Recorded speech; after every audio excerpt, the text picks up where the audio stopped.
Պարոն Փաշինյան, օգոստոսի 24-ին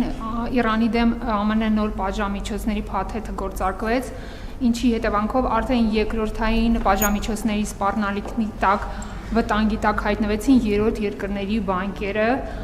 արգելափակվեց նաև իրանական էներգետիկ սեկտորը։ Հիմա հաշվի առնելով, որ Իրանը Հայաստանի խոշոր առևտրային գործընկերն է, Հայաստանի կառավարությունը քննարկել է այդ ռիսկերը կենտրոնական բանկի հետ, կան արդեն պատրաստած միջոցառումներ, կարող ենք ասել, որ մեր բանկային համակարգը պաշտպանված է։ Եվ երկրորդ, Երևանը ունի Վաշինգտոնից երաշխիքներ, որ Իրանի եւ Հայաստանի մեջ իրականացվող գազ էլեկտրաէներգիայի դիմաց ծրագիրը, ռազմավարական բարտերային ծրագիրը չի հայտնվի հարվածի տակ։ Շնորհակալություն։ Ես կարծում եմ, գիտեք, ինչ մեր բանկերը սանկցիոն առումով շատ բարձր կարգապահություն ունեն, շատ բարձր կարգապահություն ունեն։ Մեր բանկային ֆինանսատնտեսական ոլորտի կարգապահությունը այնքան բարձր է,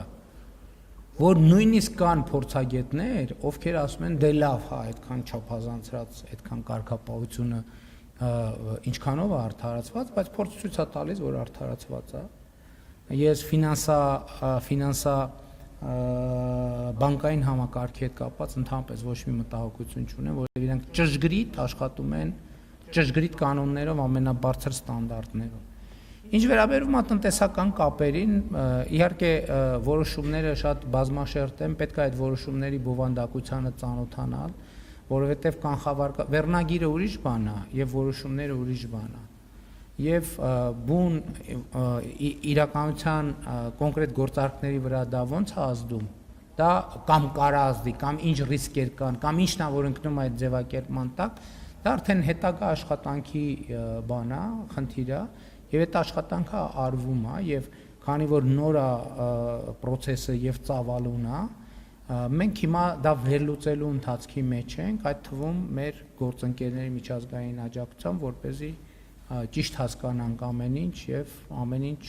լինի ճիշտ։ Ես ասացի, մենք հələ պետքա բովանդակությունը հասկանանք, երբ որ բովանդակությունը հասկանանք, կարող է ոչ մի բանի դիմելու կարիք էլ չլինի, որովհետեւ նախկինում էլ ա եղել տարբեր, տեսեք, մենք նույն սանկցիաների հետ կապված, ասենք օրինակ Ռուսաստանի դեմ սանկցիաներ են կիրառվել, մենք ԳԱՏՄ անդամ լինելով մեր առևտրաշրջանառությունը կազմակերպել ենք եւ տենց հնչել է, բայց հետո շատ բաներ տեսել ենք, որը վերաբերվում է մեր բուն առևտրատնտեսական գործունեությանը, սանկցիաները չեն առնչվում իրանց հետ, բայց այդ փաստաթղթերը իրանք շատ ծավալուն եւ տեխնիկական բնույթ ունեցող փաստաթղթեր են եւ նախ պետքա դա փորձագիտական վերլուծության ենթարկել, երբ որ մեր փորձագետներ, հա, ընդ որում մի այսպիսի առանձնահատկություն էլ կա, որոշումներ նաև պատահել է նախկին փորձից եմ ասում, փոխվում են։ Այսինքն իրան նրբություններ կան, որ նաև փոխվում են, այսինքն սա